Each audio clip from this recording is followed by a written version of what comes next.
Yes. So I'm going to turn you guys around. And then hopefully you'll be able to see me well like this. I think so, yes.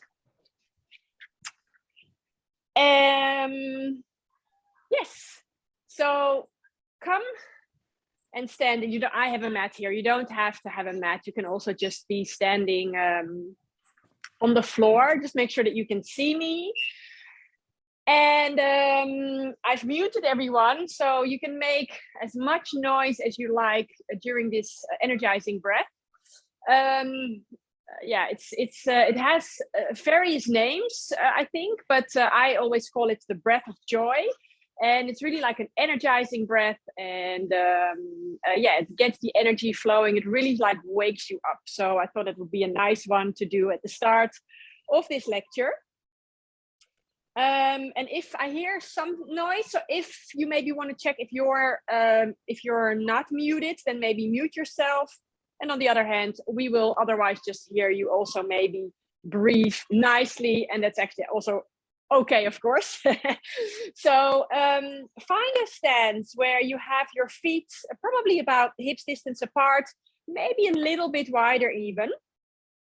And then just for a moment, just come forward and hang like a ragdoll and just see here if you're okay here. Maybe you need to change the width of your feet. So maybe you need to bring them a little bit wider. Maybe you need to bring them a little bit closer together. Just see what works out for you, but that at least that you know that as you're coming down, as you're folding forward, that the feet are in the right position for you. And then you just make your way back up again. Now, what we do in the breath of joy is that we take quite a long inhale, and we inhale through the nose, and we sort of inhale in 3 parts, and we do these arm movements. And then on the exhalation, we actually sigh it out through the mouth, and you can make a lot of noise, which is really like releasing also a lot of tension and just anything that you want to let go of in the body. It's actually quite nice to make a lot of noise. So what we do is we inhale the arms forward. We inhale the arms to the side, we inhale the arms up, and then you can really, like you just heard me, really like sigh it out, coming forward. And then again, you come up, inhale the arms forward, and you keep on inhaling arms to the side, inhaling arms up, and then you sigh it out. Inhale, arms forward. Maybe you want to start to join me. Inhale, arms to the side and arms up. And then down. I have to be careful with the fan, by the way. Inhale, arms up, side, up, down. Inhale, arms forward, to the side, up, deep breath in. Exhale, folding forward, breathing out through the mouth. Arms forward on the inhale, side, up, release. Inhale, arms forward, side, up, exhaling, releasing. Inhale, forward, side, up, inhale forward, inhale to the side, inhale arms up, exhale folding forward. Find your own rhythm, your own pace. You can make as much noise on the exhale as that feels nice for you, as that you're comfortable with. And we'll just take this for a few rounds. And of course, anytime that you start to feel dizzy, that it doesn't feel nice, just stand for a moment and just find a regular breath.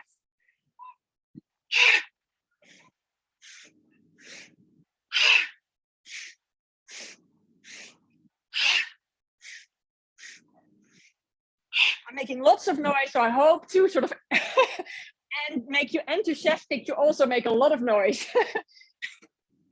Inhaling, arms forward to the side, up and down. Inhale to the side, up and down. Inhale forward, side, up, and surrender down. Let's do 3 more.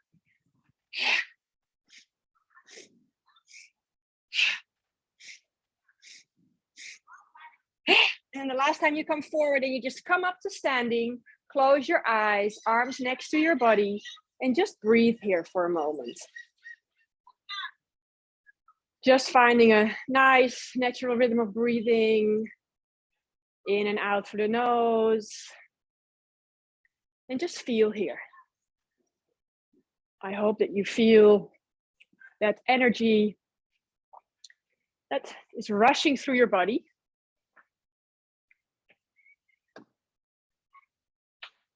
And then slowly, slowly, you can start to open your eyes again and make your way back to a seat, to your computer, to however you want to be seated for the lecture.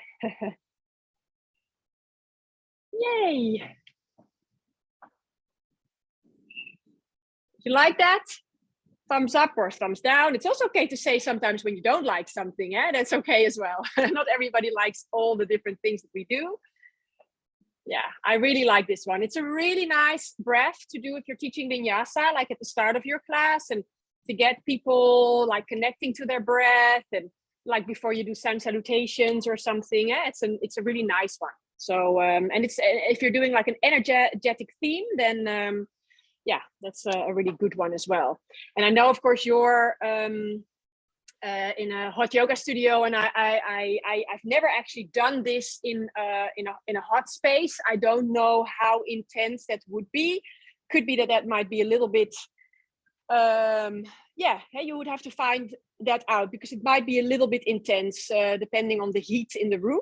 But it can be, yeah, also really nice, of course. So still, I would like to keep you on like on your video, if possible. I think, are you seeing me good? Are you hearing me good so far? That's amazing. So let's keep it a little bit longer like this, because now, of course, we have that little assignment that you prepared for. And then once we get into the lecture after this, then we can turn off the video. But yes, of course, I would really love you to guide me into a posture using anatomical terms as much as you can. So I'm actually again going to turn my computer around, and then let me see who would like to go first. By the way, I'm not doing everyone because we won't have time for that. But yeah, I definitely love to do a few, of course. So, and if at the end, by the way, oh, Sarah? We don't hear you.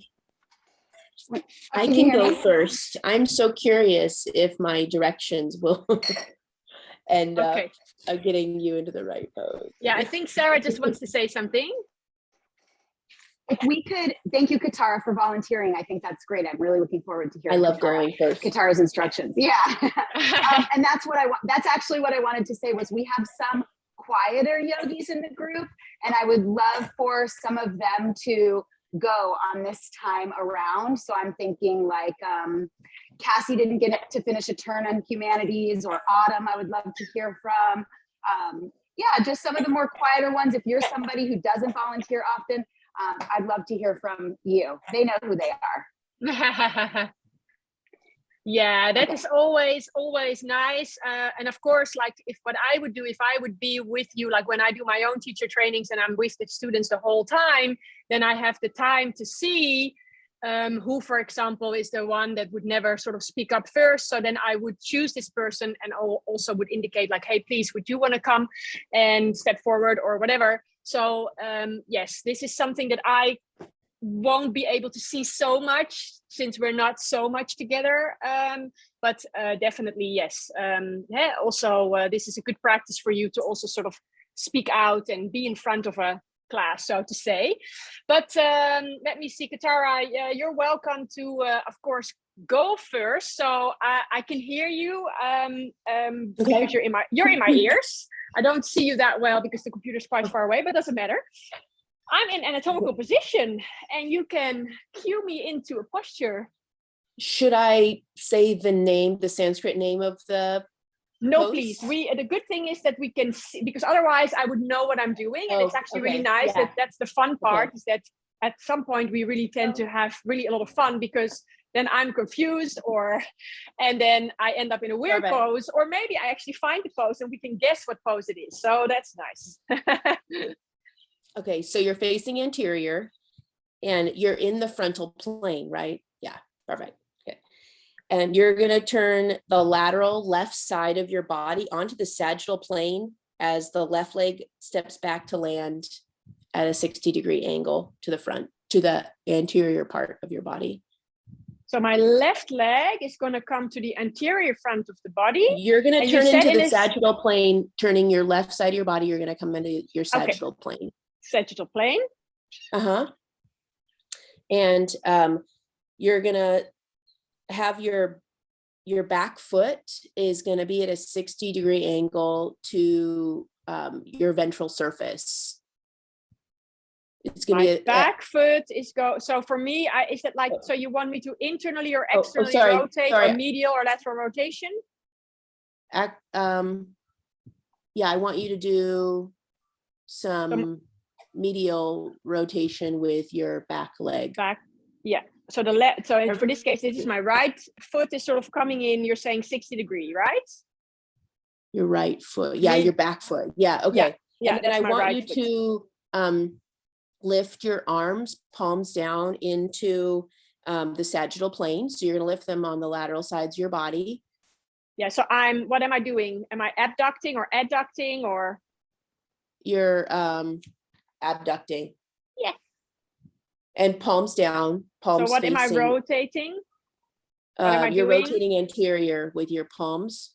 And that is called, do you remember? Anterior rotation. Pronation. Pronation. Okay. Yeah. Yeah. Palms down. Yeah. Yeah. Yeah. Okay. Pronation, supination. And then you're gonna turn your head to the left, and it's gonna gaze anteriorly over your distal hand. Yeah. So I am. It's a rotation towards the left for me. Yeah. Yeah, that looks right. Yeah. And then you're gonna bend your anterior knee into a 90-degree angle, and it's gonna be directly superior to the ankle joint. What about my foot? Is my foot okay? I'm not sure. I can't. My toes are facing forward still, eh? I didn't do anything with my front foot. Okay, I needed that angle change with the computer. Okay. Is that okay? Do you see it now? Oh, now I see it. Yeah. So with your front foot, with your left foot, you're going to turn that to be anterior, facing the top of your mat. So that would be what kind of rotation? I'm testing you a little bit here. It's like a lateral rotation. Yes, with exactly. Your anterior foot. Yeah, perfect.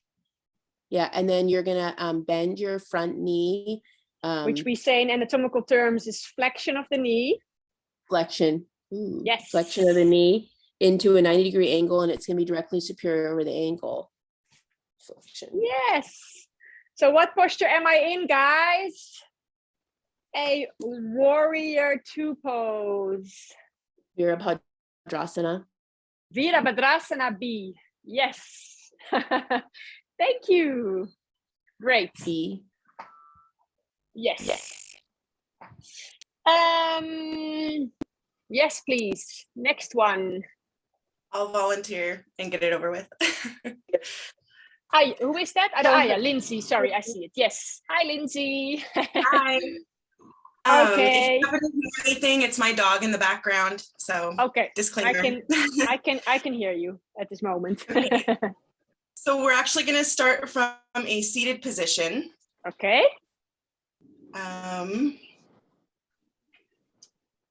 Let's see. Feet. So bend the knees. Feet anterior to the body.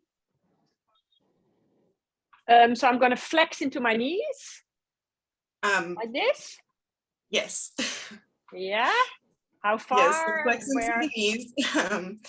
And now that we're in the seated position, the feet are lifted towards the anterior of the body, locking the knees, and extend the legs so they are straight and about a 45-degree angle from the floor. So Ooh, extend your leg. sure. I'm extending now again, so I'm not bending into my knees. Well, now I guess, should they go straight up then? So fully extend the legs, bringing,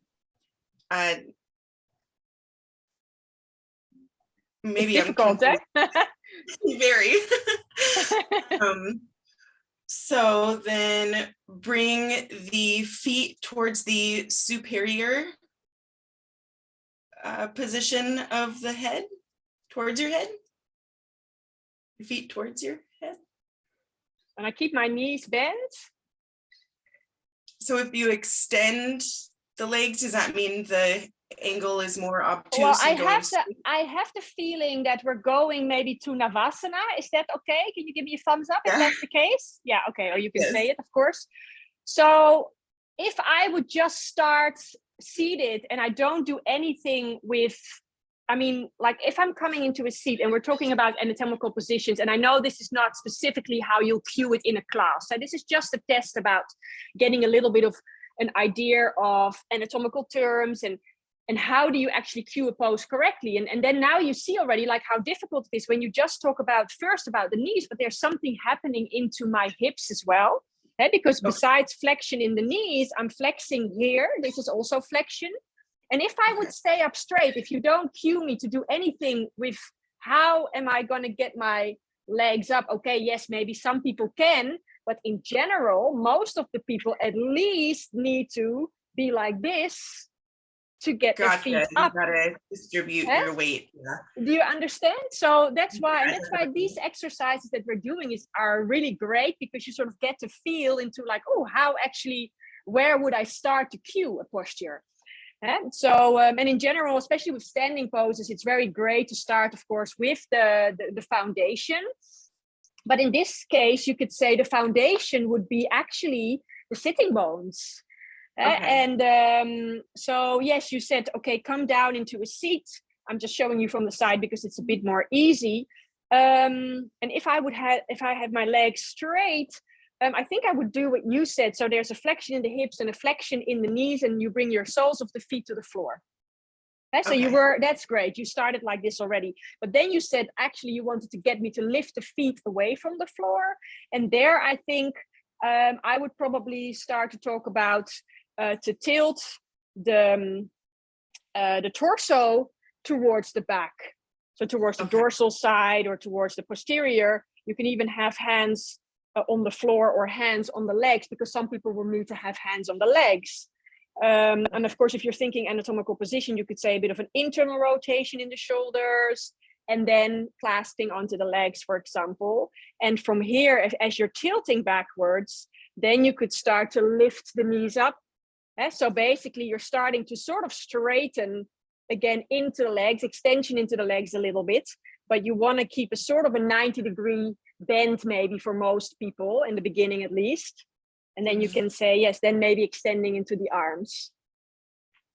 And this is quite a tricky one to do with the anatomical terms, especially because you need to sort of cue like how to get the feet from the floor. So, but I think this makes sense already. Like this is something to think about when you're thinking like, oh, how do I cue? Start with the foundation. And in this case, the sitting bones rooted down onto the floor is the foundation of this posture. So if you know that's going, hey, you need this here, then you walk the feet in. And for most people, they will need to be facing towards the back, or how do you say, like tilting a bit towards the back, so that you find that sort of balance, so that you're able to actually lift the legs up. Right. Yeah. Thank you for that. Great, correction. but that was a good start at least. Great, thank you. Next one. Let's one of the guys please speak to me. Is there a volunteer? One of the men. Otherwise, I'm just gonna shout it out to someone. Sam, can you please guide me into a posture? I just wanted to check with Sarah. Sarah, I saw in the chat, did you want Ben to go? Or go ahead and just do it? What? Go ahead ahead, Sam. Okay. Sorry, I didn't see that you had put this in the chat. Okay, well, let's do Sam, and then we can do the other 3, and then we had 4 more, and then and that should be it then for today for this one. And then always know that if you want to check your posture, if you want to check it with me, you can just send it to me like in the app or in the email. Just send it to me so that I can check it if you want to see if it's correct, like how you cued it. I wonder if you actually see my head now. I don't think you really do, but anyway, I hope this is good like this. Okay, Sam, let's go ahead. Okay. Man, I feel nervous now. Oh no. Breathe. All right. So I'm going more to have you nervous. come into, oh, I'm sorry. What's that? I'm more nervous because it's Oh, always okay. like, oh God, how do I have to? I'm going to have you come into a position on your hands and knees. Okay. So if I would be cueing this, I would be saying like, I'm going to flex into my hips. I'm going to flex into my knees. And then I bring my hands and my feet towards the ground. Okay. Or my knees and my hands, sorry, towards the ground. Yes. Yes. Okay. Good. And then if you could, Jane, maybe rotate like 90 degrees to your right so we can see your spine. Yeah. Is that okay like this? Do you see me completely? Yeah, that's great. Okay. Okay, and then I did want your hands to be pronated just like you have them. Your hands pronated, and your feet can be either whatever's more comfortable for you. It looks like you like them with your feet down, but if you want to have your toes curled up, that's okay too. Yeah, depending where Flexed. we're going. Sorry, thanks. Yeah. Okay. And you're already in a nice neutral spine, so let's start there. And I wanted to have your shoulders,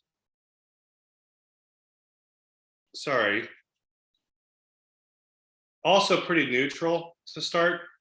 Yeah. So, not elevated or depressed at all. It looks, I can't really tell if you're doing that, but it looks like you are. They're neutral. Okay. Yeah.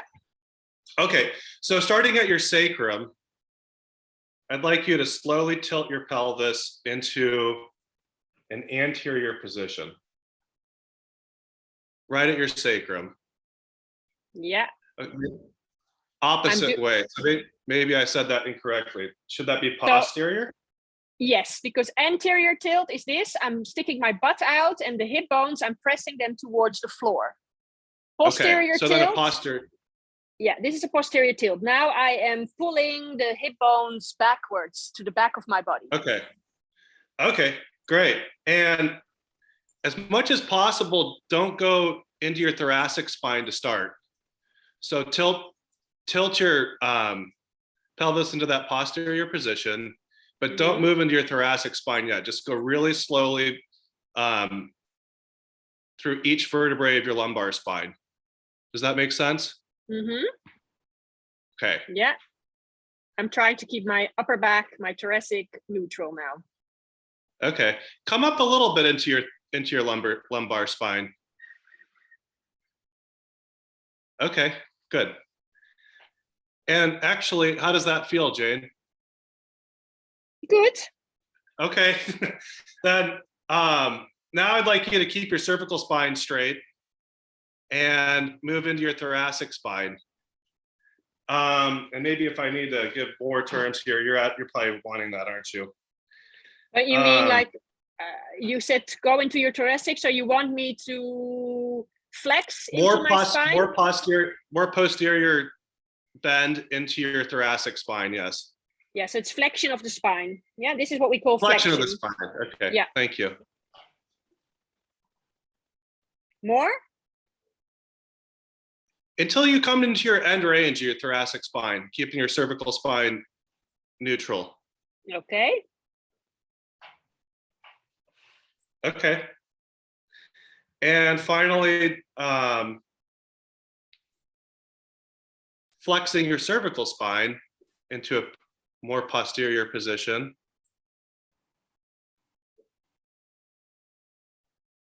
And then, now that you're in your full cat extension, thought I'd try something maybe different. If you could move your hands and your arms, if you could press, think like you're pulling your body in with your hands and with your knees. And you're going to do that by moving your hands towards your midline medially. I don't think I'm using the correct words here. I'm not sure. Am I supposed to move my body more towards the back or towards the front? I mean, that's also my vocabulary in with English and American. Like, I'm not really sure what you're saying. Okay. Well, you're in the position. I'll leave the rest to that. Okay. So I'm in cat. You're a cat, yeah. Yes. And oh, my ear pod just fell out. Yeah, so that is, it's beat. We have, do you hear me? Just to be sure. Yeah. BT, I think it's BT Lasana or Mariaryasana. We have cat and cow yeah, but I'm not sure. Sarah, do you know it? Cat pose, see if she. Say it again. What's the name of cat poses in Sanskrit? Yeah. What was it again? I don't. Because I know. I think there's BT Lasana and Mariaryasana or something like that. But anyway, I'll look it up and we'll get back to that later. Okay, so let me see. I think Autumn, maybe. Sarah would love to hear Autumn. Yeah, I can go. Hi. Okay, let's do this. Okay, you see that this so is a good exercise, right? To practice a bit, like how would you cue things? Totally. So from Tadasana, you're gonna come into a coronal plane movement by extending your arms overhead. Coronal plane, I always have to think. Frontal plane means abduction. So I'm going to abduct my arms up like this? Mm-hmm. Yes. And palms come to touch in adduction. So palms come to touch. So if I'm here, and this is anatomical position, and I'm bringing the arms up, what kind of rotation do I do to bring the hand palms together? That would be, because I'm doing this movement, right? Mm-hmm. Oh, I don't know. So now look, when you see it from anatomical position, it's more clear, because if I would bring the arms out to the side or the hands out to the side, it's clearly external rotation or lateral. And this would be medial rotation. I'm turning the hands in, the thumbs in. Yeah, so that's medial, turning inwards, inward rotation. So if I bring the arms up, then that would be sort of inward rotation. Saying that correctly, yes. Okay. And then you're going to bend the upper body to the left side while the hips move towards the right side. Yes, so I'm going to do a lateral flexion towards the left, and the hips, I point them out a little bit towards the right. Yes? Yes. So then you're going to find that your shoulders are abducted and your spine is laterally flexed. Yes, so the spine is laterally flexed. And it's always a bit difficult because on one hand, hey, you said abduct the arms. You could also have said flex into the arms until they're all the way up. So it's sort of a flexion in the shoulders and it's an abduction sort of at the same time, because it's abduction, but then I'm also adducting again. You understand?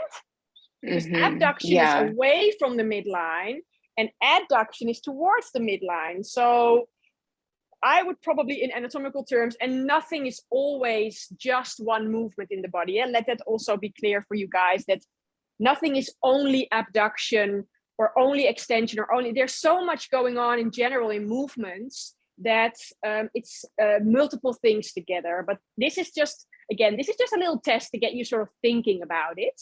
But I hope that makes sense. So abduction would be away from the body. And I guess you could say abduct all the way until the hands are together. Then it's also clear. But you could have also maybe said flex into the shoulder joint, bring the arms all the way up. Make sense? Mm-hmm. Okay. Yeah. Yes. But this was your pose. Yeah, a side bend. Yes. Yes. Or crescent. I should have had Crescent, your yeah. feet come together could to have touch. Yeah, you could have done that. Yeah, and important, of course, with this pose is to try to keep both feet also pressing into the ground so that you're sort of keeping that stability, and then you can really have that side bend nicely. Thank you. Next one. Who was next? What did Sarah say? Ah, yeah, Maryasana is cat pose. Yes, great. Was it Ben? Maybe, yes. Ben and Lindsay already went. Yeah. Hello. Ben. Hey. And after So, hearing everybody else's, I kind of like seen my paper and I was like, oh damn, I kind of did this wrong. I thought I did it right. doesn't matter. So do it like, in your way. Doesn't matter. So what Tadasana is like, well, wait, I shouldn't even said it. Oh my god. Rotate both of your thighs inward and engage your quads, drawing them upward through the pose, and like engaging your shoulder blades in your back and with like a straight back. Wait, you're going way too fast. So you're saying with I keep my feet as they are, and then you said something with the legs.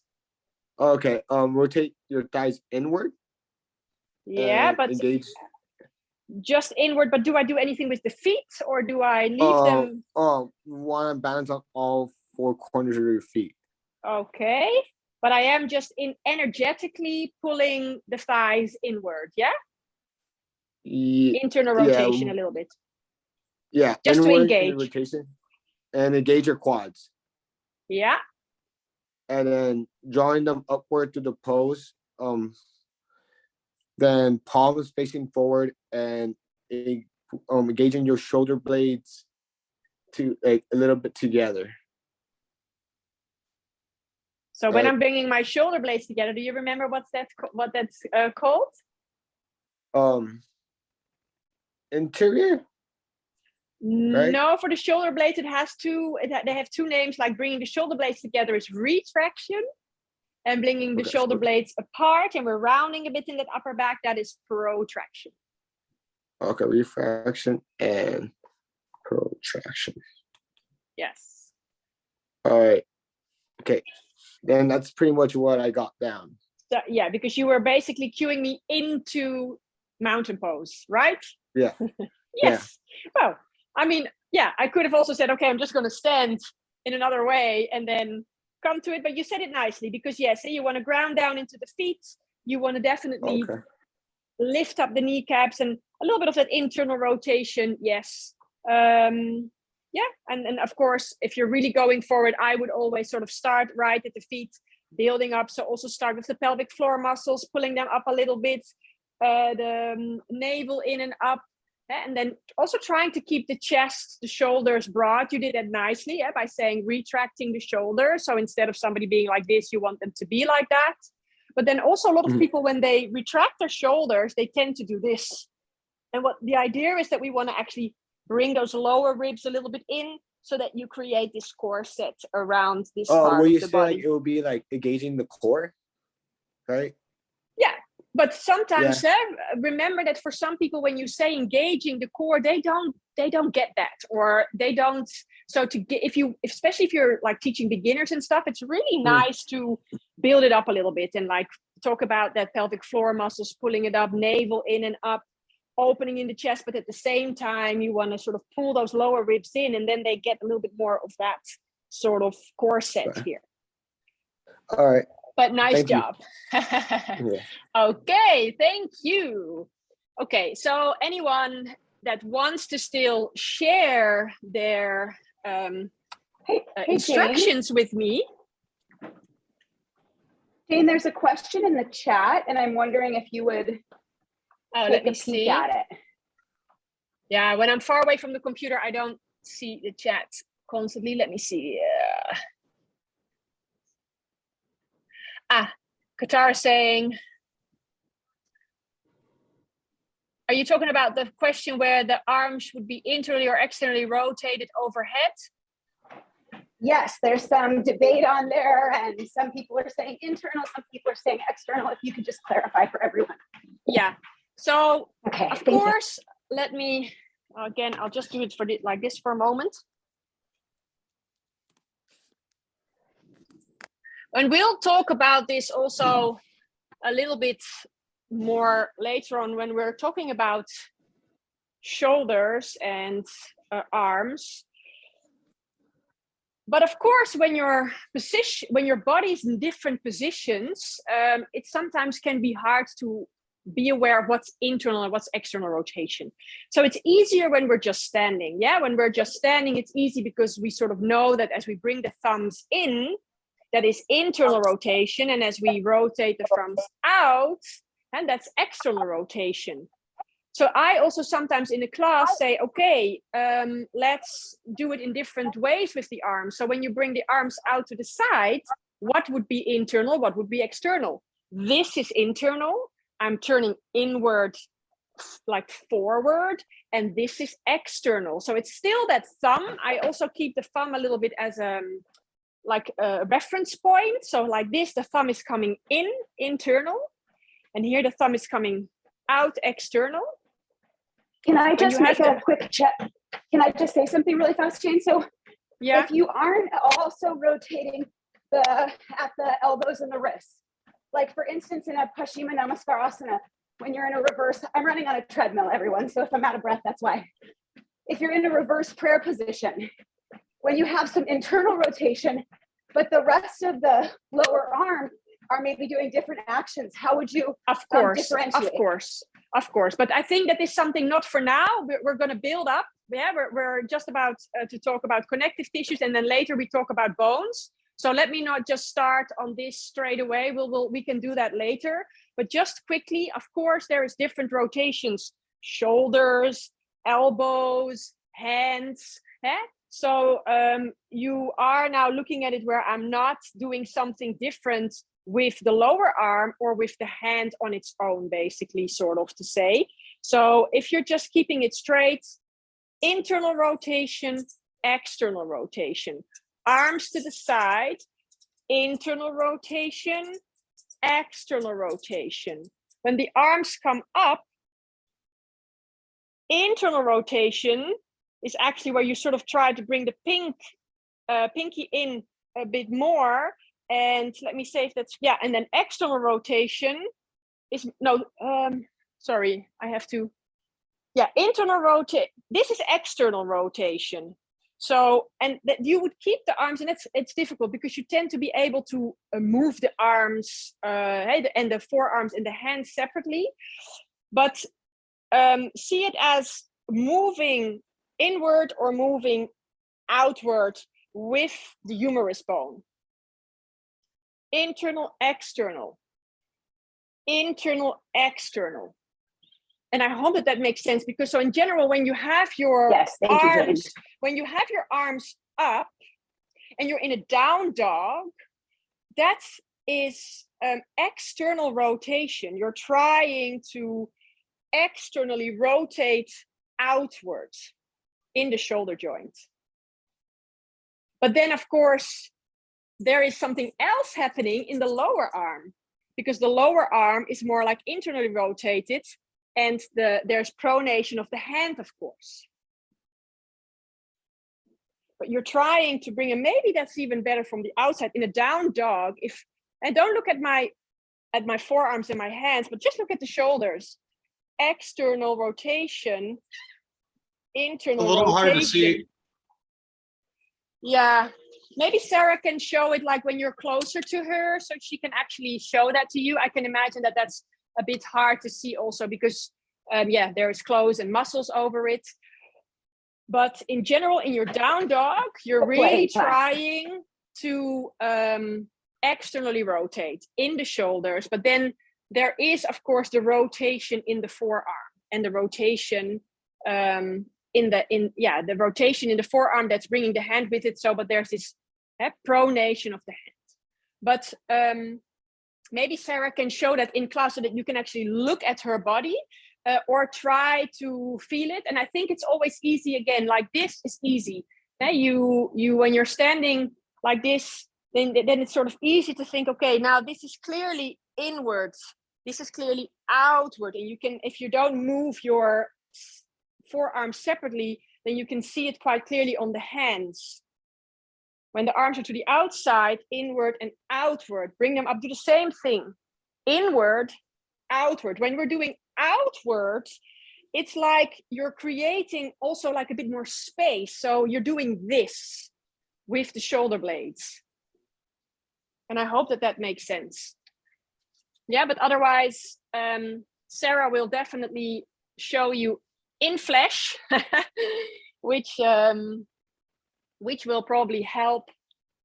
And then and don't worry, because we have a lot of time together, and we are going to, I just really like to create basis, and we do it like little steps. We are going to talk little by little more deeply into the body, so to say. So I first want to finish like the more, how do you say, broad and global things, and then we go into more of the in details into the joints. Yeah, and then we can speak more about these kind of things as well.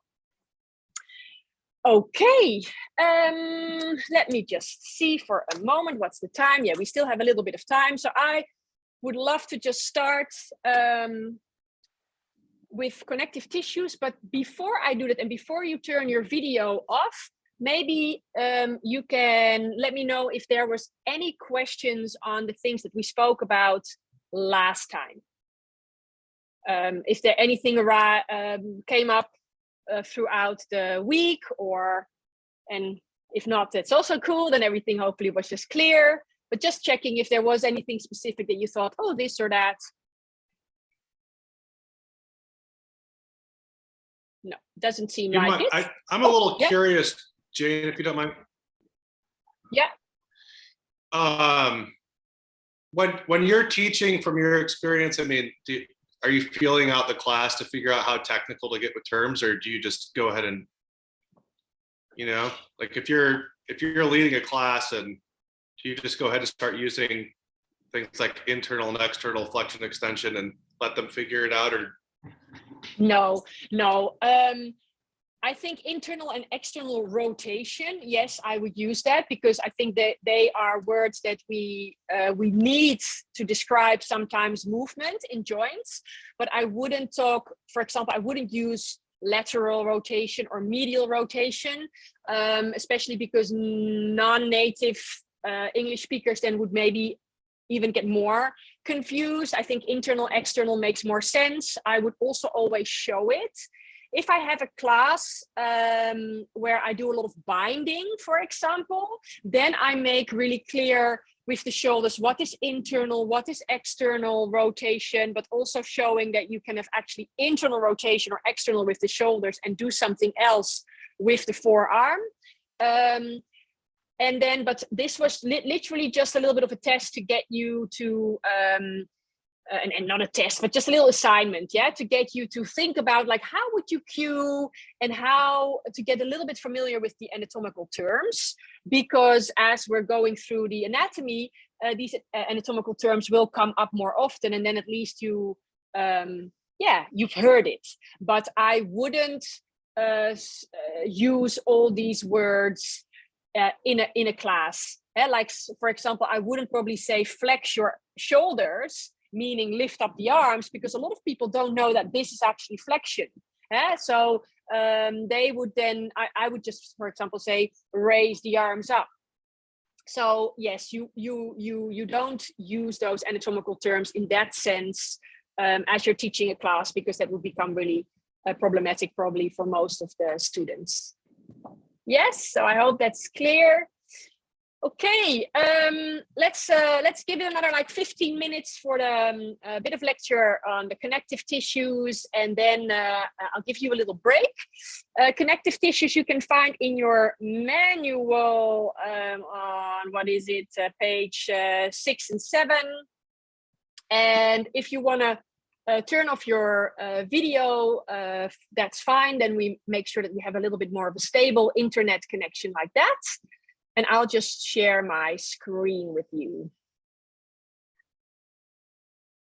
And don't worry, if you have a question, you can always type it into the chat.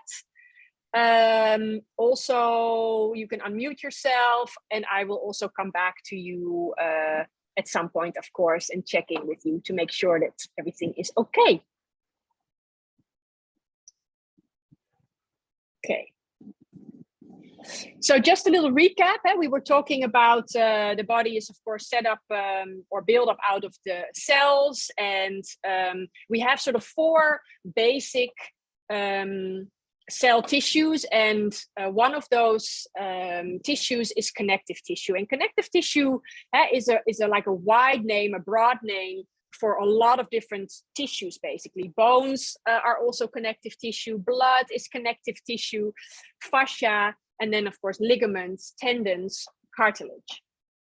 I said it last week, the tissues that we work on in yin yoga are not like what you do, for example, do during hot yoga or during a vinyasa class where you work more on the muscles.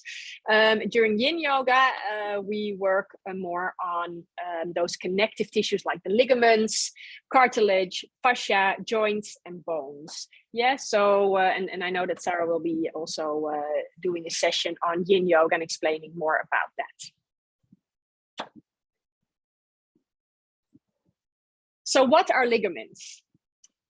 Ligaments, they are the connective tissue, or it is the connective tissue that connects bones together. So in a joint, you will always find ligaments that keep those multiple bones together. So ligaments connect bone to bone. And ligaments wrap around the joints to keep those bones together, to create stability. But this is not the same as a joint capsule. So the joint capsule is separate from ligaments. When you have a joint, then first of all, there is a joint capsule. And a joint capsule is like a sort of a sac-like envelope that's sort of wrapped around the joint, and it seals it off. And then around that, then you have the ligaments. And just to show you, there, this is the shoulder joint, and you can see how many ligaments there are. You see how those ligaments are keeping the different bones together. The humerus here connecting to the shoulder blade, for example. So there are ligaments. And of course, again, remember what I said at the first session, this is really like, this looks like Lego blocks, everything separated. And remember that this is not actually how it looks inside the body, but this is more like to give you an idea of how it is, more or less.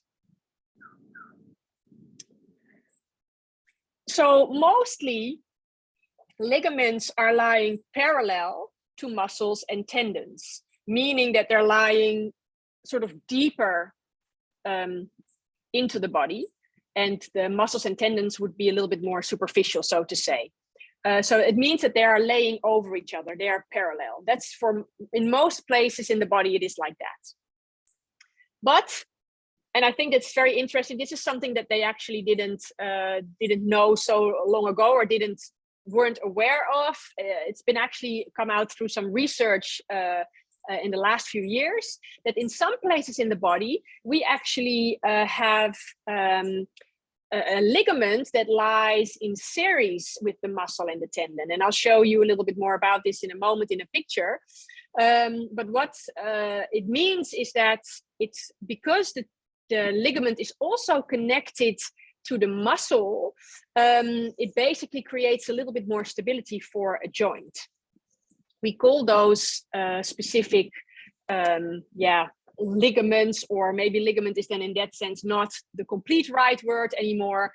They also used to tend to call it now a dynament or a dynamic ligament. So if you can think about it as you see on the picture before, you would have bone, and then you have a ligament, and you have bone. So it's bone, ligament, connective tissue, bone. With the dynament, it's a little bit different, because you have a bone, then you have a tendon that connects to a muscle, and the muscle then connects to a ligament, and a ligament then connects to the bone. And if you don't want to use the words tendon or ligament and just say, yeah, it's just connective tissue, then it's bone, connective tissue, muscle, connective tissue, bone. If you're not a super anatomy nerd like I am, you are also welcome to forget about this straight away. But it is an interesting thing, because when you understand a little bit more about ligaments, then you understand also that when the ligament is connected also in a way to the muscle, that yes, there will be a bit more stability. And I'll try to explain a little bit more. So just to show you, and we'll talk about tendons a little bit later, but a tendon is what connects a muscle to the bone. And you see it here, this is muscle tissue. And then we have the tendon, and the tendon connects to the periosteum, which is the bag around the bone. The ligaments are what connects bone to bone. So first you have the joint capsule around the joint, then you have the ligaments around it, and then on top of that you would have muscles and tendons. So you can imagine that there's so many tissues that are actually keeping the joint stable and together, the bones together, and of course also creating stability in order to create movement. Now, in the elbow joint, for example, it is a little bit different. They actually discovered that the ligament, in this case here, is also connected to the muscle, where before, if you saw that older picture of the shoulder where you just saw bone, ligament, bone, here you see bone, ligament, muscle, tendon, bone. And what happens is, if you can imagine, when you have a joint and a joint, there is movement in the joint. If there is movement in the joint, then on one side of the joint, the ligaments that are sort of keeping it together, they become not so tight anymore. Because if you think that like that, there would be an elastic band right here, and that the elastic band is sort of has a certain pull to it. It is it's a little bit under tension. If I then make the joint smaller, or the angle in the joint smaller, then you can imagine that that elastic band is going to slag a little bit. And if you think about the tendons, if the tendons are trying to keep the bones together, but you move in your joint and the tendons actually can become a little bit slaggy because they are the angle is becoming shorter, meaning, or smaller, meaning that there is actually less stability when you think about it. And of course, there's much more and many more tissues around the joint to keep the stability. But they did find out that there's places in the body where actually a tendon is therefore also connected to a muscle, because you can imagine, as the muscle is contracting, a muscle is becoming shorter, and we'll talk about that later also. But when the muscle is becoming shorter, as there is movement in the joint, it means that as the muscle is becoming shorter, you can think of this like, if this is shortening, then there is also more pull on that ligament. And so the muscle basically pulls the ligament tight as there is movement in the joint. And that is what creates more stability. So I thought that was very interesting when I first heard about this, because when I started to learn anatomy, it was really like, okay, a ligament is just bone, ligament, bone, and it keeps the bones together. But again, what I mentioned right at the beginning of this anatomy course, know that there's always new research and people find out new things, and this is quite a great thing that they actually found out not so long ago. It was actually a Dutch guy, Jaap van der Wal, who sort of discovered this. But for me, it's fine if you just remember ligaments, they keep bones together, and maybe that is through connection of bone, ligament, bone, or sometimes it can be a bone, but it's also connecting to the muscle and then back to the bone. Yeah.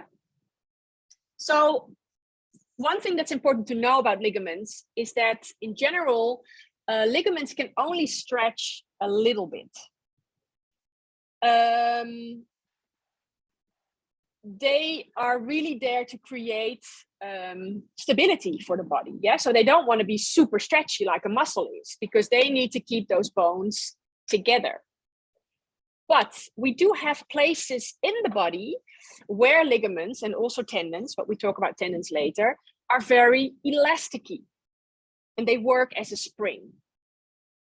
Now, just to be sure that we understand the difference between elasticity and like stretchiness or stretching, something that's flexible and stretching is like a muscle. It's easy to pull apart, and yes, it will come back together like an elastic band, but it's fairly easy. You can pull on it and it sort of it gently pulls back together again. Now, the elasticity of something is actually, it can be really something that's really hard. I think like a spring, and I'll just show it to you here, like this kind of spring, it's metal. So you can pull it apart, but it's not super stretchy. It's not like an elastic band that you can easily pull. But elasticity, it means that it generates a lot of energy. So when you pull on something that's quite elasticy, and you pull on it, you're bringing a certain force onto it to pull apart the rings. What you see here with the spring. And as you pull apart those rings, this energy builds up, and the same amount of energy that you used basically to pull it apart will also make that the rings move back together again. So that is what elasticity is. And elasticity is what we have in ligaments. So a spring is an example of an elastic object. And when it's stretched, it exerts a restoring force, which tends to bring it back to its original length. Or you stretch it so far that at some point it just says snap, it breaks. Yeah, but in general, it's not like stretchy elastic, like an elastic band that you can keep on pulling almost forever, and then of course everything at some point like tears. But just to get you that idea. So the restoring force is generally proportional to the amount of stretch or stress that was placed on the object. I hope that gives sort of an idea of how that works. And I actually am going back one more slide. And then I just want to show you something like where in the body we really use this. It's quite interesting to know. So I'm again just going to turn myself around so you can see me.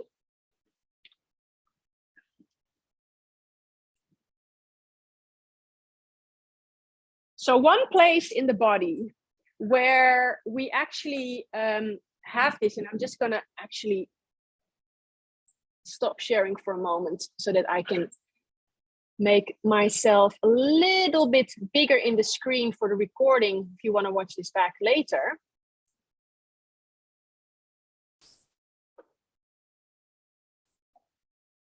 So one place in the body where we have those quite elasticy ligaments is along the spine. There's many ligaments along the spine that keep the vertebrae together. And the torso weighs a lot.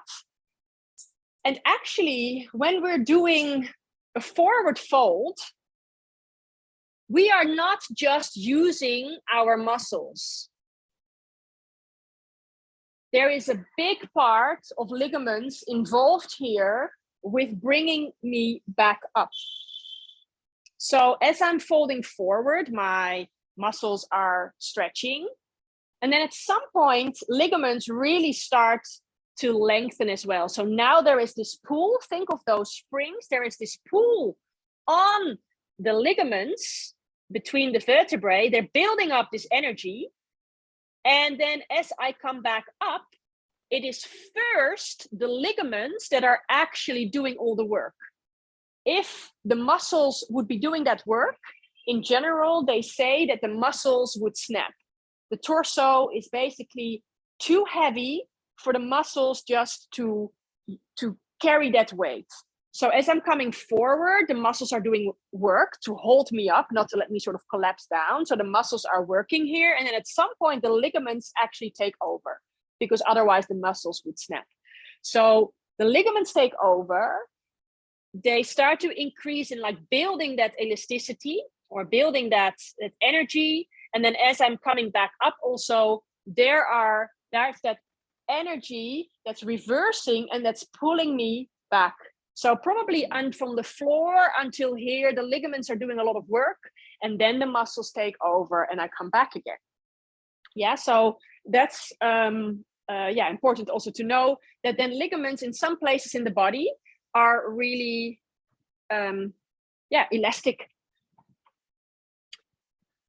So I hope that makes sense. And please do let me know if it doesn't, or if you have a question. Let me just share my screen again with you.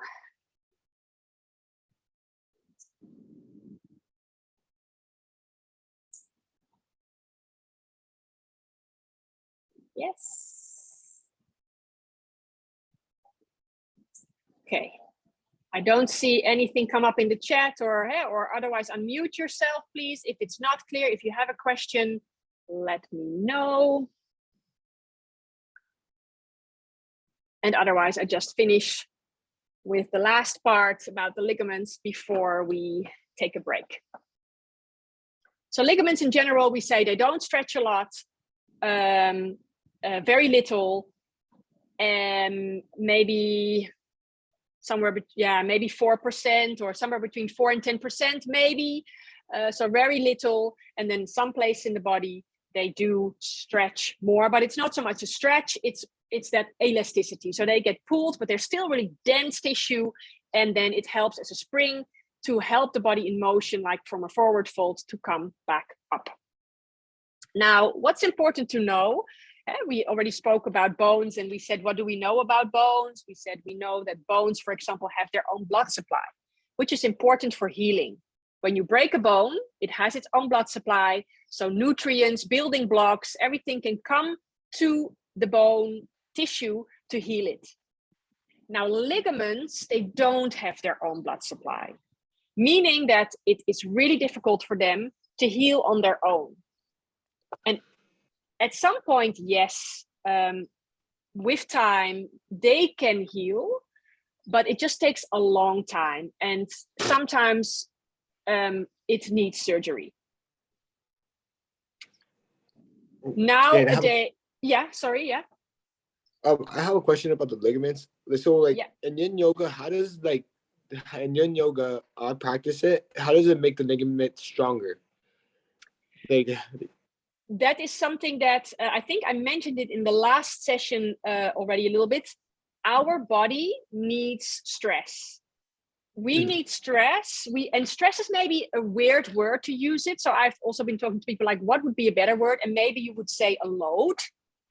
But any system in the body, also our brain, to do like mind games or crosswords is to train your brain. You're bringing a sort of a stress into the brain. Your digestive system, when you actually take days where you detox, where you fast, you bring a certain stress onto your digestive system, not only cleaning the body, but also, for example, that feeling of hunger can strengthen your digestive system. Muscles, you probably all have experienced it. If you're going to the gym a lot or a little, but if you're going to the gym or you're working out, you feel the muscles become stronger, bigger, because you are working it. If you don't do something for quite some time, very quickly you notice that, for example, your abs or your arms or whatever, it starts to deteriorate again. So the cells break off and it's gone. So when we don't place stress on our bodily systems, they become weaker or they just deteriorate. What yin yoga does is that it places a certain stress on the joints, meaning that it also then places stress on the joint capsules and the ligaments. It places stress on connective tissues like our fascia. And because we are in yin, we are in certain poses and we stay there for a long time. It's that sort of in stillness. It's not using the muscles, actually letting this posture go deep into a certain joint, the target area. And there is this force, this stress, this load. And then when you take off the stress, that's what actually makes the connective tissue stronger. Yes, do you understand that? Yeah. So we're putting a stress onto the joint, onto the ligaments, onto the tissues. When we release the stress, then the cells are literally stimulated to become stronger. So they're adapting to it, right? Yeah, just like with a muscle, when you think about it with a muscle, the same way I'm doing my weights, I'm actually I'm bringing little ruptures into the cells of the muscles. I'm actually sort of breaking them.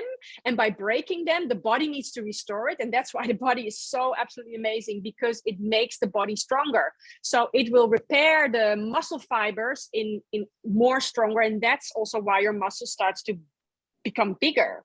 And that's the same. And that's why I always use this example, because with the ligaments and stuff, you don't see it, but pressure of bone on bone, pressure of like a little stretch in a ligament, or that's all things that will make those connective tissues stronger. But it needs a certain sort of exercise, so to say. We all know how we make muscles stronger. We do stronger styles of yoga like vinyasa or ashtanga or rocket or more active. Or we go to the gym. That's all what makes muscles stronger. But connective tissues get stronger by bringing that load for a long time in a yin posture and then releasing. So will you say that when you practice yin yoga is like what form to recover more from, like when you practice like anything that's working around the yang tissue, right? Yes. If I think I heard your question right, but I think what you're saying is yes, that you can actually heal your tissues by doing yin yoga, probably more than doing a more active kind of movement. I think, yeah, and I think that and again, I remember Paul Grilly's quote: "Always is always wrong, and never is never right." So it also depends per person and what they're going through. But in general, you can say, if you have an injury, you should never, I feel anyway, you should never stop moving, but you have to move in a way which is good for that injury. And meaning that you want to try to keep a range of motion. Say that there's an injury in your shoulder. You want to keep a range of motion so that you don't get into a frozen shoulder by not doing anything at all. And if there is things that are having to do with the tendons or the ligaments, then yes, do yin yoga. Because if you then do too strong practices, that can actually inflammate it. But again, every story is different, of course, but this is like in general. All right, thank you. Yeah, good. We're a little bit, I just want to finish this little thing on the ligaments before we come into our break, and then I promise you get a nice break. So I was saying that ligaments, they don't have their own blood supply, so they either take a very long time to heal, or you need surgery. And what's important to know also that nowadays there's also again more research. Before they maybe would have said like, oh no, you will never get better from a torn ligament or like a rupture in the ligament. Nowadays they do say that there is practices that you can do, and that also because fascia has such an important role in the body now, and there is fluids in the body, and in the fluids we have nutrients that also help to heal, although it just will take a very much longer than, of course, a tissue that has its own blood supply. But the question, why shouldn't we overstretch in yoga? Yeah, I think I already answered it, but maybe you want to give me an answer in the chat.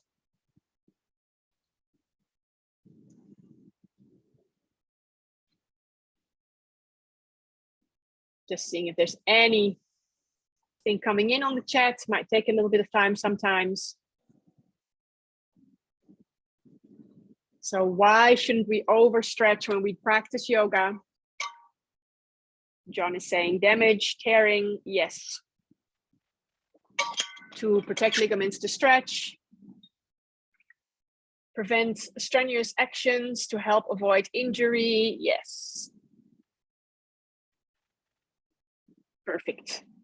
And so why don't we want to, why are we so careful in yoga not to overstretch? And of course, the body is not separated, as we know, everything is connected. So also you don't want to overstretch for your muscles and stuff, but muscles still can sort of heal.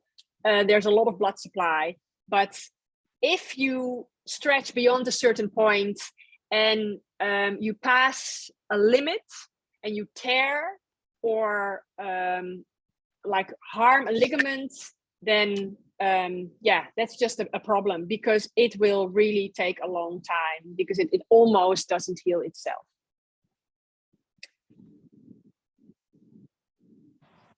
Yes. Tasha saying practice meeting ourselves where we are at. Yes.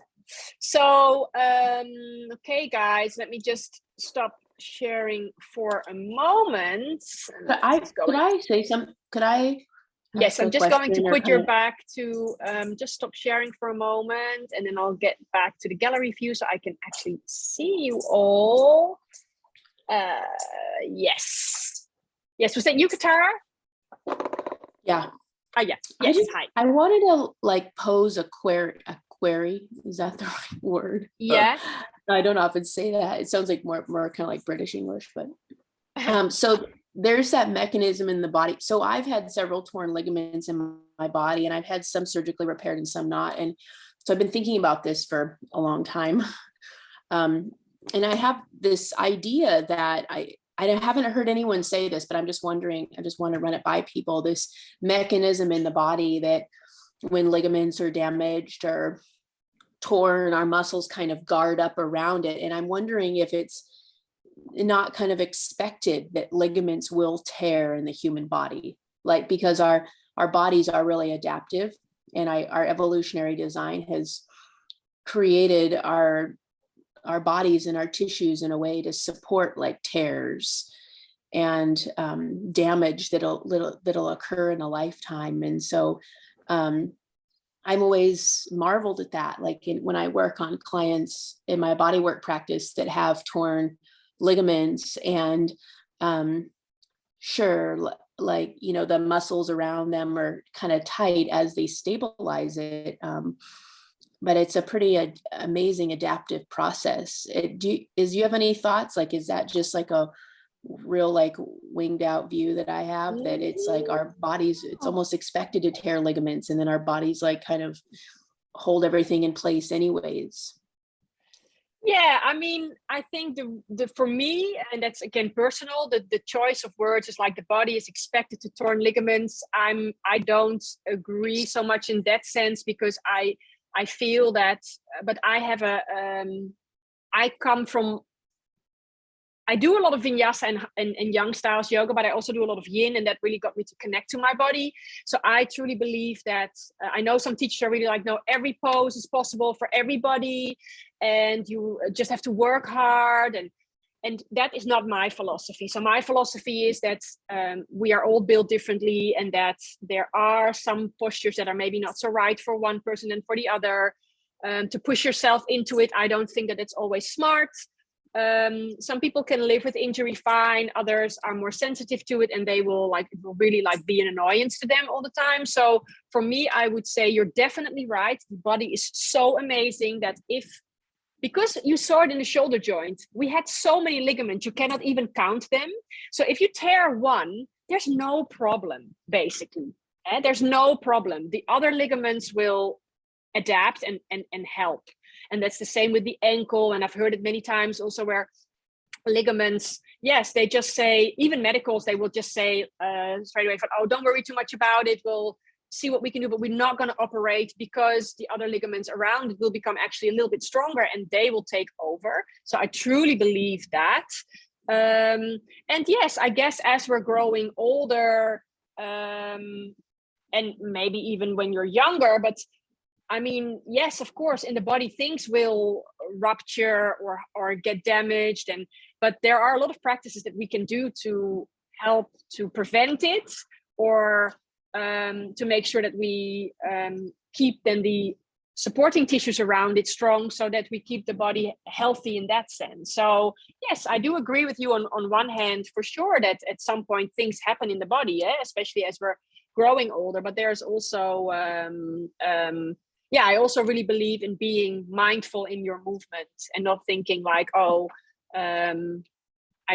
this pose doesn't feel right for me, but I'm just going to push through because I've heard somewhere that everybody should be able to do this posture, if that makes sense.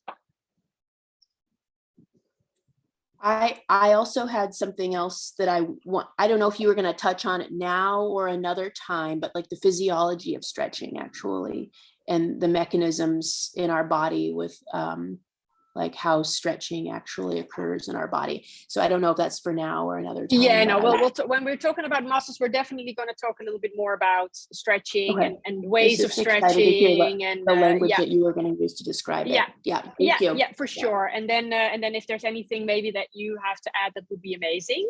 So, okay, lovely people, let's take a little bit of a break because it's already, so on your end, it would be 9:23, I think. So let's take a break until, let's make it 7 minutes. Yeah, so we're back at 9:30 and then we'll have a half an hour left together. Hope that's good for you. So maybe get up, go to the toilet, walk around, dance, get a little bit your yang on. See you in a bit.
Okay, and we are back.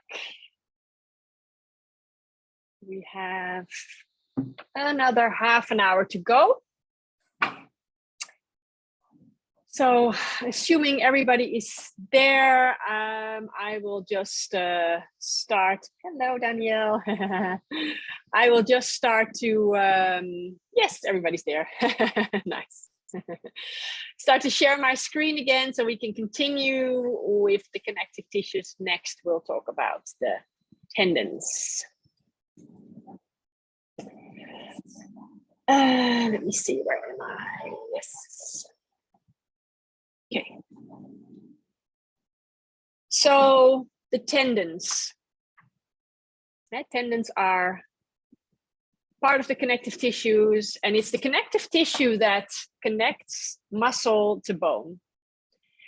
And again, everything is connected and interwoven in the body. So it's not like you have a muscle and to that muscle there is this connective tissue that is sort of stuck onto it, and then the connective tissue is stuck onto, or the tendon is stuck onto the bone. No, it really has to grow into each other to have a certain strength, of course. Otherwise, with a bit of an overstretch or a bit of a like force, it will pull apart otherwise. Yeah, so it's really growing into each other. So the tendon basically connects to the bag around the bone, and it's both fascia. The bag around the bone is fascia. The tendon is a connective tissue, is fascia, and it's sort of, it just is interwoven.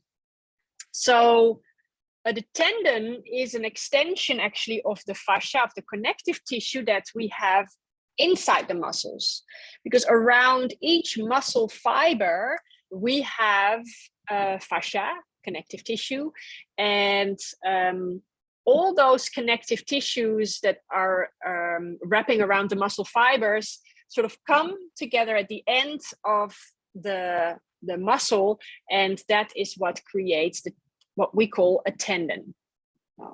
Just show you here what a tendon is. We saw this picture before. This is the shoulder, and you see the humerus, the upper arm bone, and you see how you have that muscle, and then from the muscle it comes that connective tissue, which is tendon, and tendon is connecting to the bone, and it's connecting to the bag around the bone. And just to show it to you in a bit more a clear way, I think, like this. Here you can see it. So this is a muscle. And as you can see, we have these muscle fibers. They are like tubes, or so, like long, round fibers. And as you can see, you have multiple of them wrapped in a bundle. And around a muscle fiber, you see it a little bit, that's that white part, there is fascia around that muscle fiber. So each muscle fiber here has fascia around it, connective tissue. And that bundle of those fibers wrapped in connective tissue has connective tissue, fascia around it. And then again, you have multiple of these bundles together. And again, then there is fascia around it. And that can go on and on and on. And I remember my anatomy teacher once, she was at my 200 hour, and she was actually saying it to me, or saying it to us, like, you have to think of a can of hot dogs inside a can of hot dogs inside a can of hot dogs. A weird idea to look at it like that, maybe, but maybe that gives you a sort of an idea. But I think this picture shows you fairly clearly. And so there's a lot of fascia inside a muscle. It's about 30% of the muscle is actually fascia. Now you can imagine, as you have those muscle fibers, they are like the red parts that you see in a picture when you look at a picture of a muscle. The fascia is the white part, it's wrapped around it. And then at some point where, maybe you can see my mouse indicator here, where the muscle fibers stop, but the connective tissue actually continues. That's what the tendon is. So this tendon is not just stuck onto the muscle fibers. No, this is interwoven all the way until here and until the other end of the muscle. So I hope that that makes sense. So that the tendon, the fascia, the connective tissue that is making up the tendon exists all throughout the muscle. Meaning that sometimes it's maybe not your muscle fibers that are tight when you're talking about I'm not so flexible and my muscles are stiff.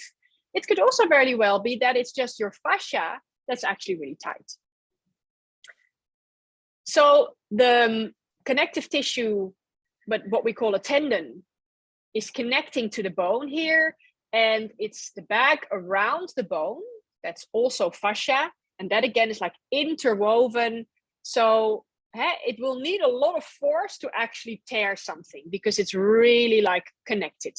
I hope that that makes sense. So a tendon is dense connective tissue, and it can handle stretch and tension. And you can think about that it makes sense also because the tendon is so connected to the muscle, and the muscle contracts, and when a muscle contracts it becomes shorter, and we'll talk more about that when we talk about muscles, but it becomes shorter, meaning that when the muscle becomes shorter, there is a pull on the tendon, of course, so it needs to be able to handle that, and it does handle it. So unlike ligaments, they are semi-repairable because they have quite a decent blood supply. So when you think about it, I already said it before, a muscle has a lot of blood supply, so it heals itself really well, or a bone has a lot of blood supply, heals itself fairly well, or very well.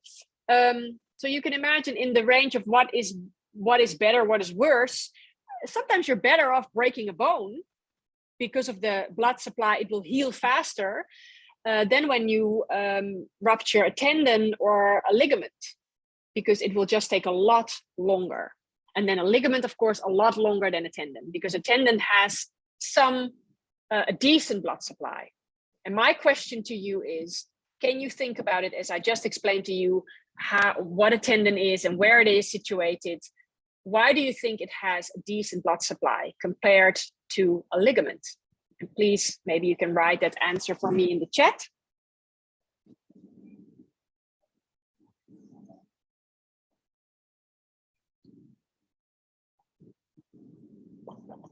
Yes, Sam, perfect. So the muscle tissue, Sam is saying, provides some supply. Yes, the muscles have a lot of blood supply. And since the fascia of the tendon is so interwoven with the muscle, basically, it means that the tendon also has a decent blood supply.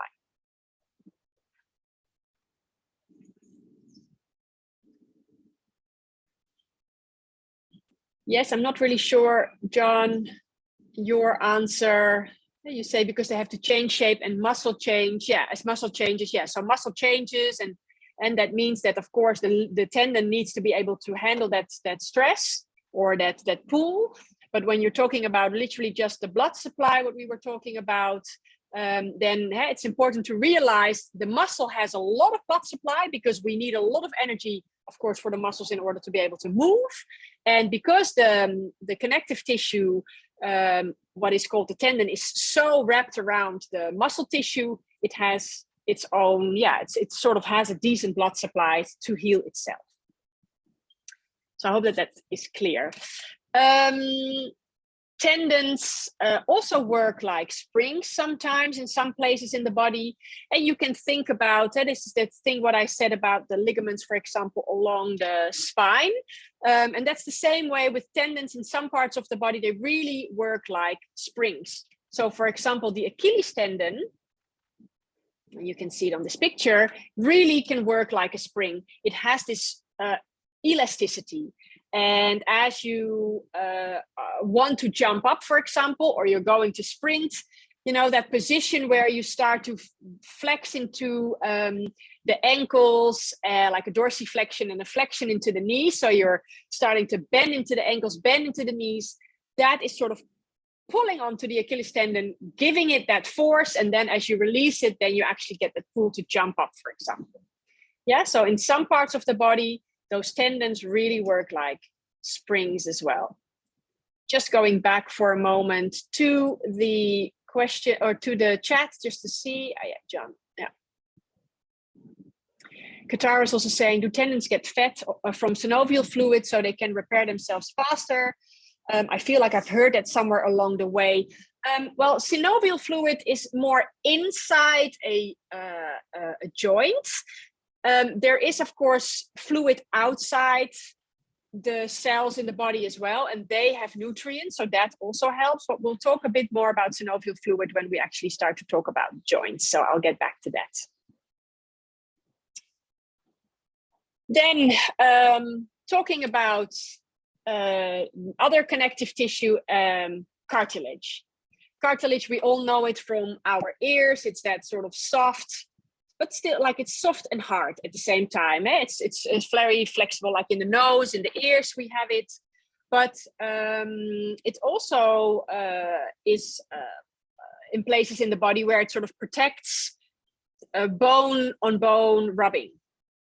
So cartilage is like a smooth connective tissue. It's a little bit flexible, and except for like ears and nose, for example, places in the body where you can find it is also inside joints. When you think about the knee joint, for example, you have the two bones, the lower leg and the upper leg coming together. And you can imagine if that was bone on bone rubbing against each other as there's articulation, that would basically tear off the bone. So there is a layer of cartilage over the bones in a joint so that there is more smooth articulation and it protects the bones from wearing down.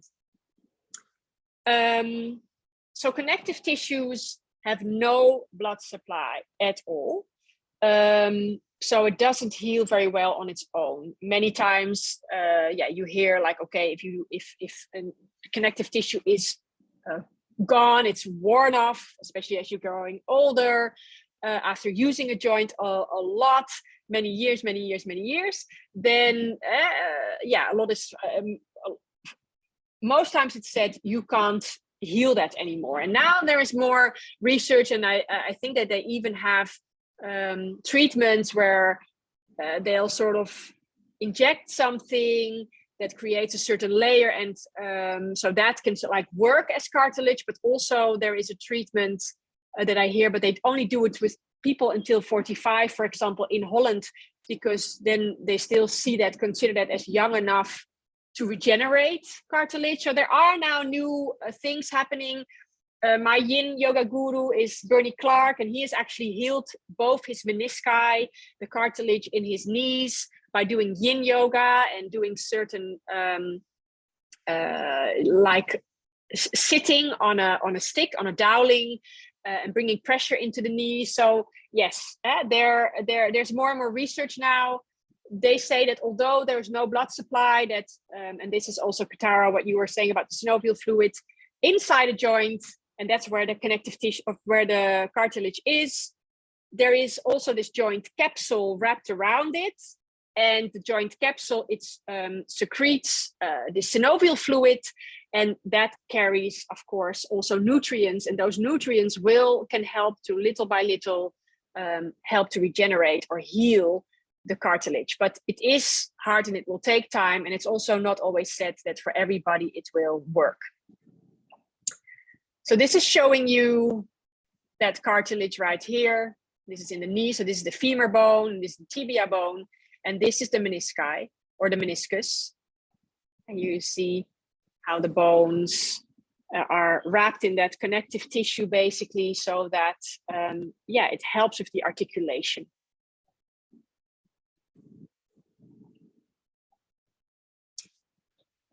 Any questions on this? I'm just going to put you into gallery view for a moment and see any questions, or are you okay? Okay, good. I see that everybody is okay.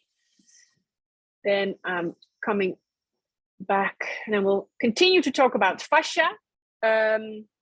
also very important part of the body. Before I mentioned before that, like a few years back, or maybe, I don't know, maybe 5 or 10 years ago, there was not so much importance with fascia, that people would just say, yeah, it's just filling up the gaps in the body and that's it. But now more and more research shows how, and maybe it's not 5 or 10 years, maybe it's 10 years and even a little bit more, but like you notice now that there's more and more knowledge about how important fascia is, that fascia has a function in the body, and it's also like a communicator in the body. Everything is connected through fascia, basically.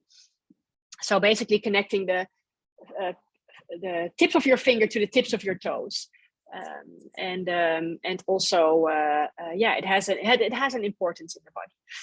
So it is part of what makes up our body.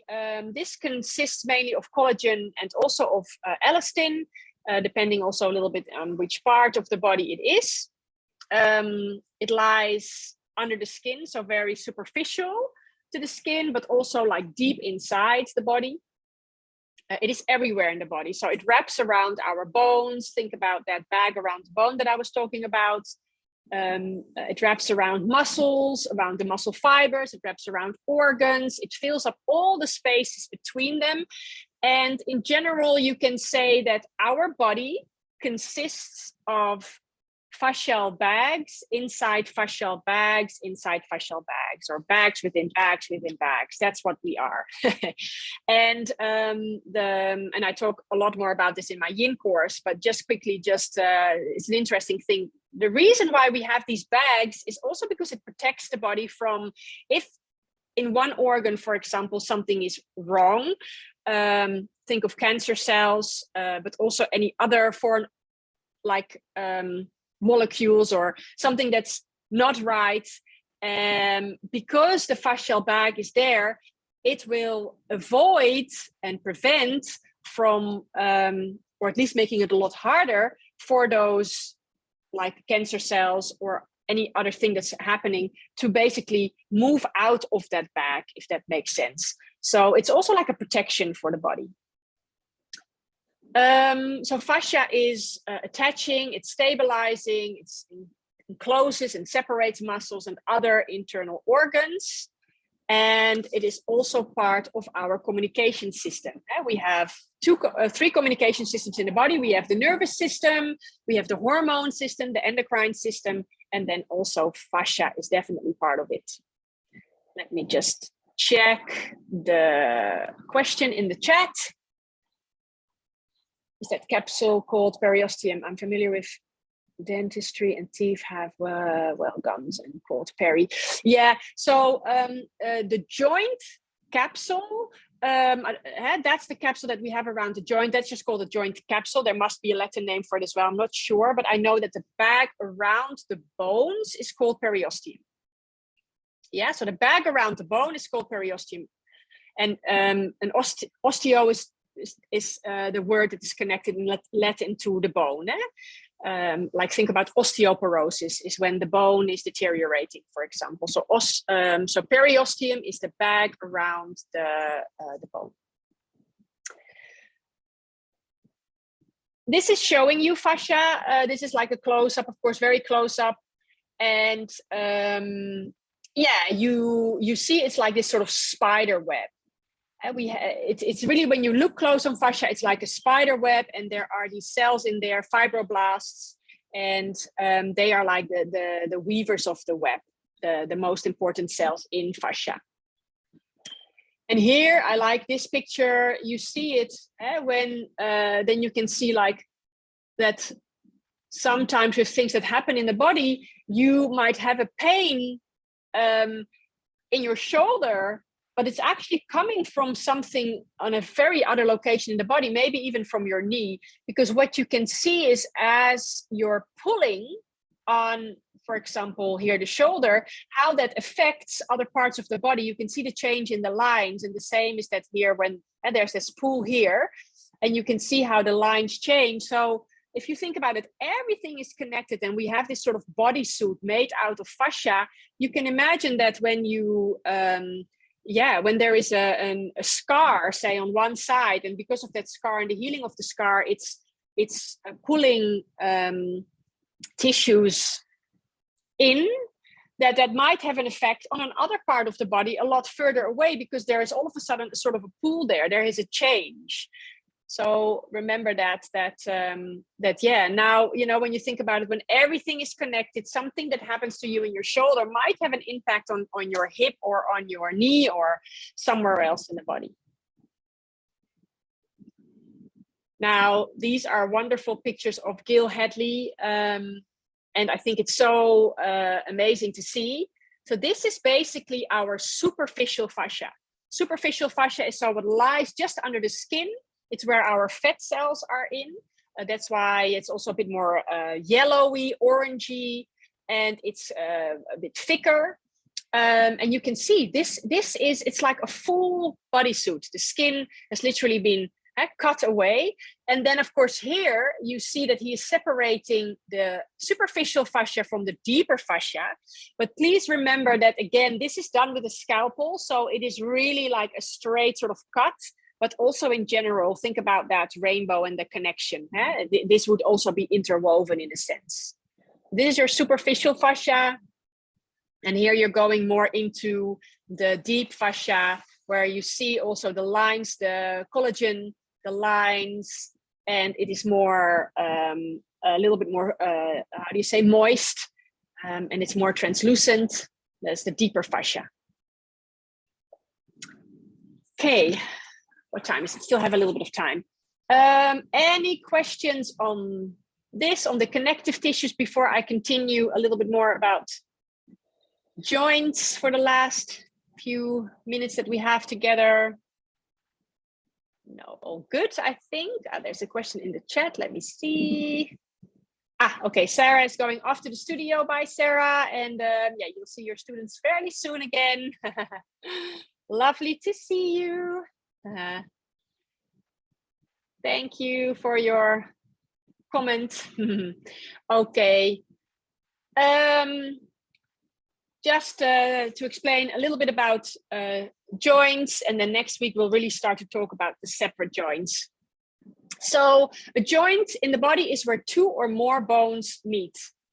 In general, these are the places in the body where there can be movement. Because if you think about my upper arm bone, I would never be able to move my upper arm bone something from in the middle. It needs to be where bones come together. Actually, that's where we can have movement, like the lower arm bones and the upper arm bones. So the humerus, the radius and the ulna, and they make that I can have this movement in my elbow. And sometimes it's two bones, and sometimes it can be more. So we have three different types of joints. We have the fibrous joints. They are immovable. Then we have the cartilaginous joints. They are partially movable. So there's a little bit of movement possible. And then we have the synovial joints. And the synovial joints is actually what we think about in general when we talk about joints. They are freely movable.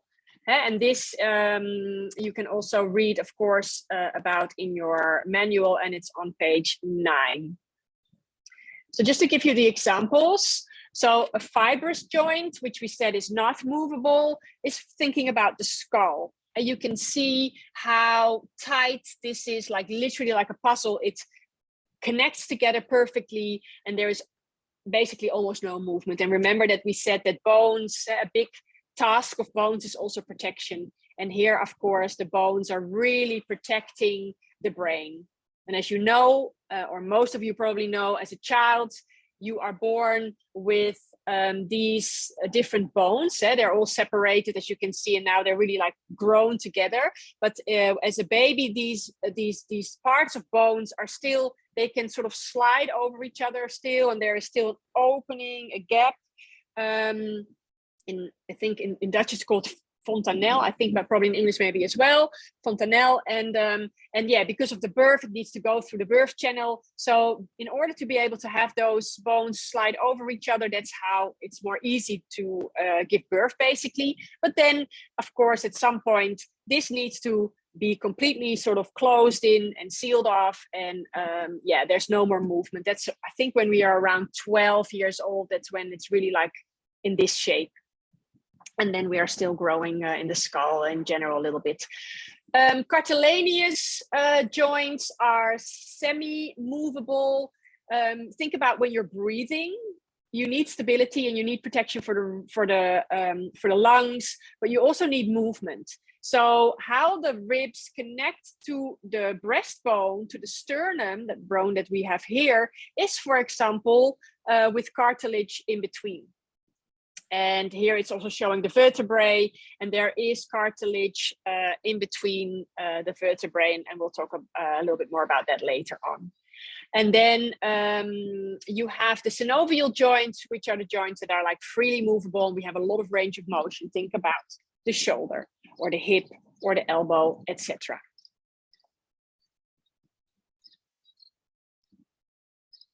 So I'm mainly going to talk about the synovial joints because we move them in yoga. So important for us to know about them. Just a few things that are important to remember. What do we know about synovial joints? And they are in general what we refer to when we speak about joints. They are highly movable. They have a synovial joint capsule surrounding the entire joint. I mentioned it before. It's like this capsule, a sac-like envelope that completely seals off the joint. It encloses the cavity, and it forms like a sleeve around it. Now, on the inside of this joint capsule, there is this layer, and it's called synovial membrane, and this layer basically secretes synovial fluid.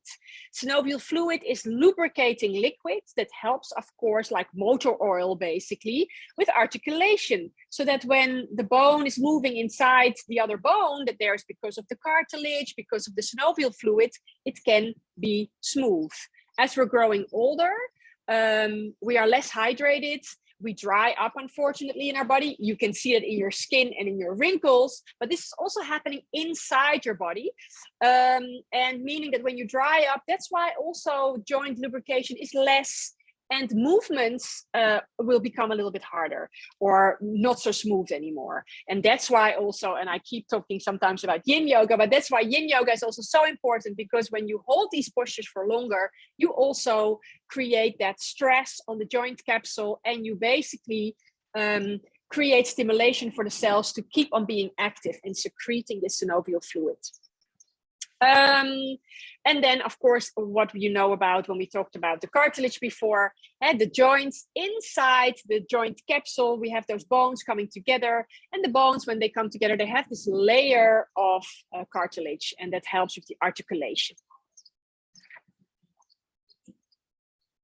And then I think I will stop here, and then next time we can talk about the types of synovial joints that we have, and then from there on, we will start to speak about each joint separately from each other and get more into detail there.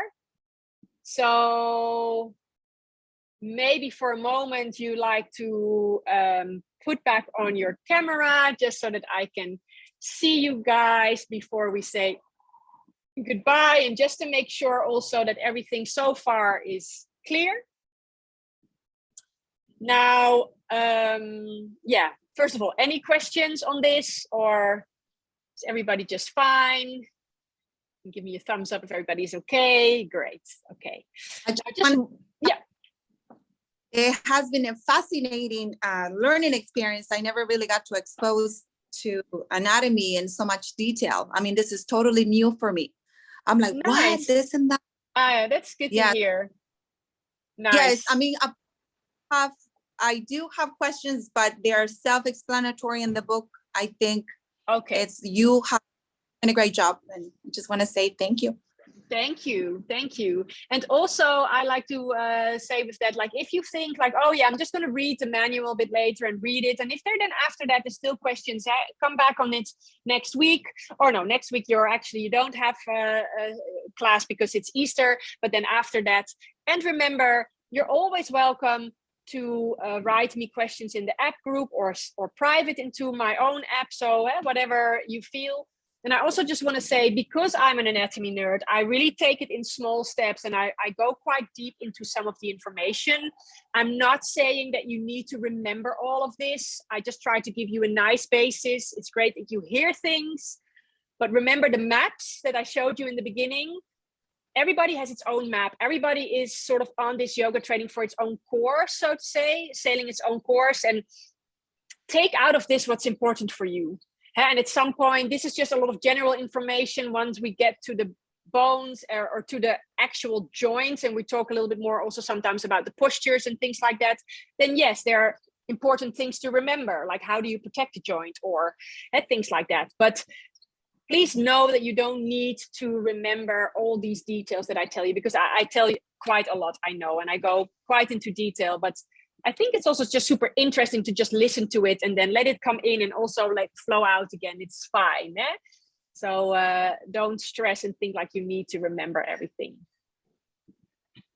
So thank you so much for your attendance, and it's nice to see that everybody's quite awake. That's great, because it's always being online in a few hours. So thank you for being so present. And I wish you a beautiful weekend, and with Sarah and all the things that you're doing with her and your training. We won't see each other next week then, but we will see each other the week after, and then I'll be in Holland. So you'll have class from me from Holland with hopefully a much better internet connection also. But I think it went quite well. It did. Yes. Okay. Great week. Thank you. Thank you so much. Enjoy your session with Thank Sarah. you. Bye. Bye.